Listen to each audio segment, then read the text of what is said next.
rents in Berlin have more than doubled since 2008, and that's threatened to price many tenants out of their homes. The recent increase in rents is unbearable for people with lower incomes. I'm just lucky because I have been living in the same place for so long that I paid just less than a person who moved in 2 years ago. In response to the anger, the city's government has put forward a proposal to freeze rents for 5 years. The measure will benefit the 85% of Berlin's residents who rent instead of own their homes. At the request of tenants, a review of rent increases is possible, and an avenue to reduce rent should also be created, which would be legally justified if the rent is excessive. 400,000 people have moved into Berlin over the last decade, boosting its population to 3.5 million. The proposal will freeze rents at levels seen on June the 18th. That's meant to discourage landlords from raising prices before the law is expected to take effect in January. Property developers are criticizing the proposal, saying it limits their ability to respond to unforeseen costs. Many private landlords do not increase rents at all, and these people who don't increase rents come under pressure sooner or later when they have to repair their properties in the future. That is why a rent cap is always a problem. The city is also discussing a proposal to expropriate large properties and to fast-track affordable housing projects.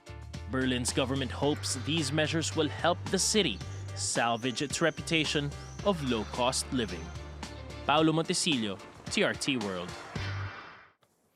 Well, for more on the story, let's go to Hugues Armand Delille in Berlin. He's the co-founder and CEO of the real estate firm Amalthea, specialising in brokerage and consulting. Welcome to Money Talks, Hugues. Now, tell us, what's your reaction to the Berlin government's proposal to freeze rents for 5 years? Well, first of all, Oscar, thank you so much for having me on your show. So, as you just undertoned, this is just a proposal. At this current state in time, it's not entirely clear if the proposal will go through or not, but I think the significant thing here is whether this proposal addresses the root causes of the issues here. And in my opinion, it really doesn't. The root cause of the issue is that there is a tremendous lack of, let's call it, available housing. And that is basically what's at cause here for all of this real estate tension.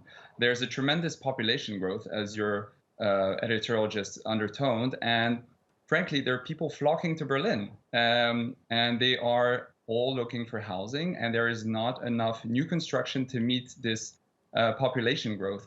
And that's really what's at the heart of this whole issue at the moment. What this proposal is addressing is basically some kind of an emotional fix to a technical issue.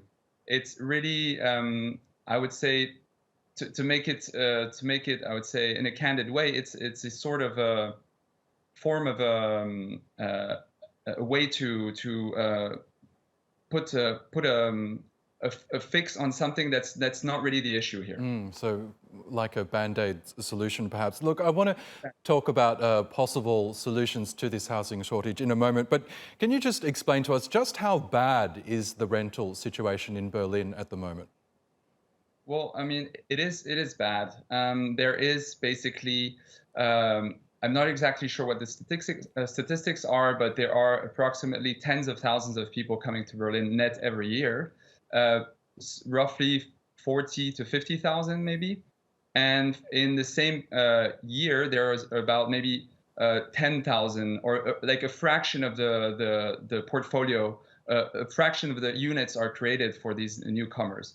So that's an issue. And also the segment in Berlin is structured in a way that people typically live in single units. Other cities have different living habits. So for example, in Tel Aviv, for example, there are 3.5 person for each house, but in Berlin it's 1.1 person per unit.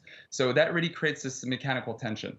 Interesting. Now, if this proposal does become law, what impact will it have on the real estate industry?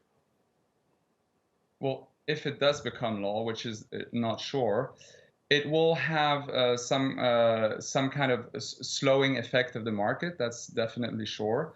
It will prevent owners from, frankly, taking on new tenants because there is this risk of financing. It will also reduce lending in the city. It may well have the desired effect, but there may also well be some perverse effect, which we cannot really calculate. But certainly, this will have an effect. Yes. Okay, Hugues Armand Delille, we'll have to leave it there, but thank you again for your analysis tonight.